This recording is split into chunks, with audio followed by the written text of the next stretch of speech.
What are y'all's thoughts on astral projection? Without getting too deep into what exactly astral projection is, it's the practice of intentional causing an out-of-body experience. It happened to Paul, but God caused it. He didn't do it himself. I don't think mediation and the like is sinful. Training my mind to be more mindful and peaceful is a good thing. It becomes sinful when it becomes an idol. Meditating to transcend some grand reincarnation cycle or to achieve nirvana is when it becomes sinful, in my opinion. Does astral projection fall into that same sort of gray area? I know God forbids us from sorcery and divination, and rightfully so. Those practices empower the user. Having and using those abilities is like an idol in itself. Astral projection, supposedly, allows someone to explore the astral plane, the spiritual realm, if you will. My understanding is that this astral or spiritual place is where the unseen beings normally dwell and do whatever it is they do.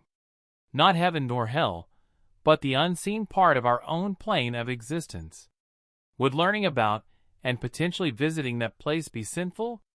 Would it be a form of sorcery or divination? Like I said, sorcery and divination are the actions of doing something to divine or otherwise empower oneself. We are judged on our actions, not our temptations. I'm not trying to learn from some astral master or meet a spirit and ask it to give me wisdom or anything like that. I see it as an ocean. That ocean does have a lot of scary and not so scary creatures in it, but that shouldn't stop me from exploring it. TLDR, is astral projection forbidden in the same way as sorcery and divination? It's a way to open doors that you don't want to open. For example, if you're exploring out there, who or what has access to your body right here? I 100% wouldn't mess with it. Count it as divination and sorcery. Even if it were permissible, though I don't believe it is, it wouldn't be wise. And I'd avoid trying to induce lucid dreaming, too, for that matter. What's dangerous about lucid dreaming? I can understand the danger of leaving one's body behind, but controlling dreams? That's what I'm so confused about. Sorcery and divination are pretty well defined, and most other occult practices are easily put into one of those categories. What about the things that aren't, such as lucid dreaming? Meditation is an even better example of that. Strange things, including ego death, can happen during deep mediation. It is not divination, and it's not sorcery/witchcraft. It's a not very well understood practice, and could quite possibly fall under the definition of occult. Sometimes I do stargaze. I find that to be pretty nice, especially this time of year. Okay, now my serious answer. I think the problem with more Eastern forms of meditation are that they seem to focus on the self. Empty myself, get outside myself. Those types of things are good. It's like John the Baptist's I must decrease. But the problem is, Eastern mysticism stops there. They never get around to the and he must increase part. I think being emptied of ourselves is fine. But we must fill that empty with something, indeed it's impossible not to, so we had better make sure that filling is with the Word and the Spirit. Hence, meditating on God, I assume. Ego dissolution doesn't do any good at the ego. Solutions, back same way as it dissolved. Speaking from personal experience, that leads to a stronger sense of independence on oneself alone. Assuming you meditate, how do you do it? I'm sure it's not as simple as having a Jesus in, myself out mantra. I thought praying while meditating would work, but either my mind wanders or it goes completely silent. I mostly stick to mindful mediation now, as it's quite a bit easier. Brother/sister, please know that I'm not saying this in a harsh or judging way, but you seem to be dismissing everyone telling you it's wrong and trying to find some sort of justification as to why it is okay. I would recommend really truly listening to what is being said. For what it is worth, I do not think meditation is sinful. Heck, as a social worker, I think it's a great practice for people to do. Grounding, breathing exercises, etc., all very helpful. As someone with severe anxiety, it can help me. The Bible has multiple verses in both NT and OT telling us to meditate on God's Word. Astral projection is not something I would mess with. In one comment, you ask if it's wrong to want to explore the spiritual realm. You are here. In the physical realm. That is where you're meant to be. Focused on this realm and all of its going-ons. I'm a horror aficionado and I love my spooky ghost movies because I know they're just Hollywood. But real spirit stuff? It's bad. You don't want to mess with it. Trying to barge into that realm just to explore is not a good idea.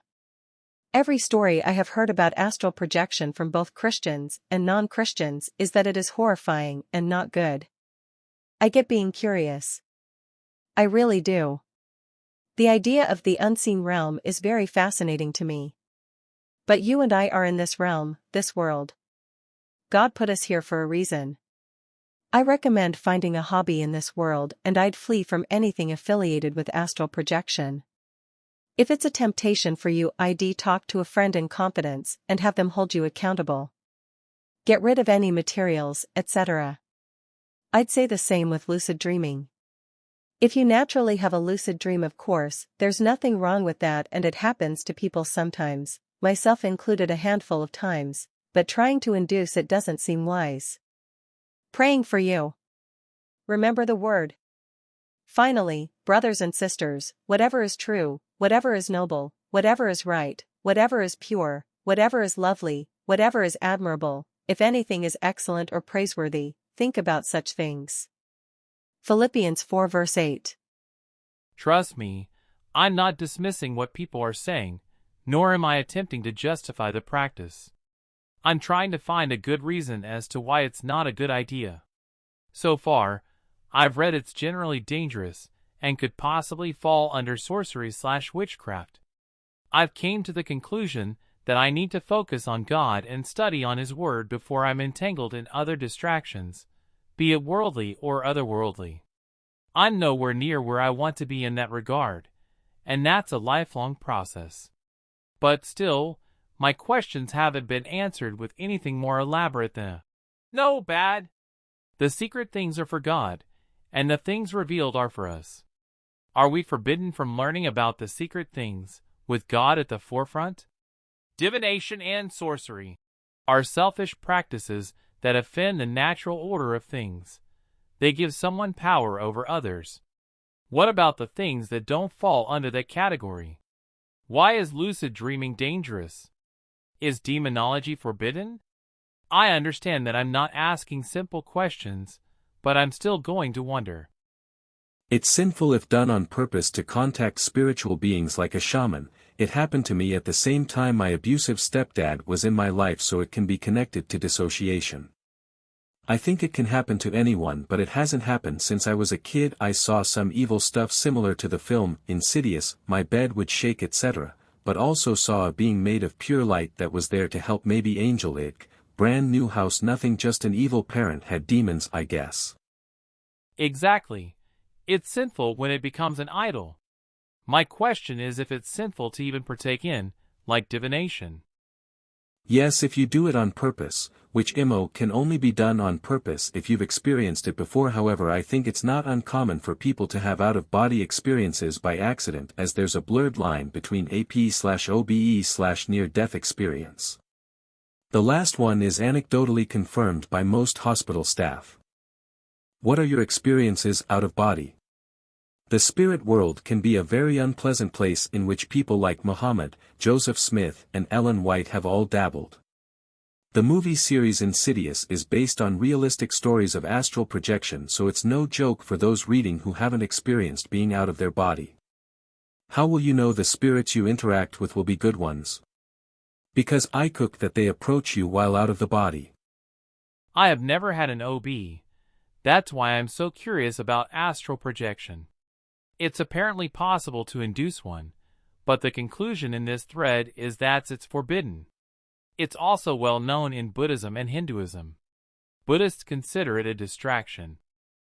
Watch the film Insidious, and then decide if that's something you want to experience yourself. Of course the movie is horror and the spirit world is good and evil but very confusing too. Honestly though, I wish there was more reformed writing on the spirit world, but we tend not to be a very experiential tradition. I've seen Insidious, but I didn't know it was basis on the accounts of people that have experienced that. Like I said, it's an ocean full of big and scary fish, but that doesn't deter me from wanting to explore the ocean. My concern is whether or not it's forbidden like sorcery and divination.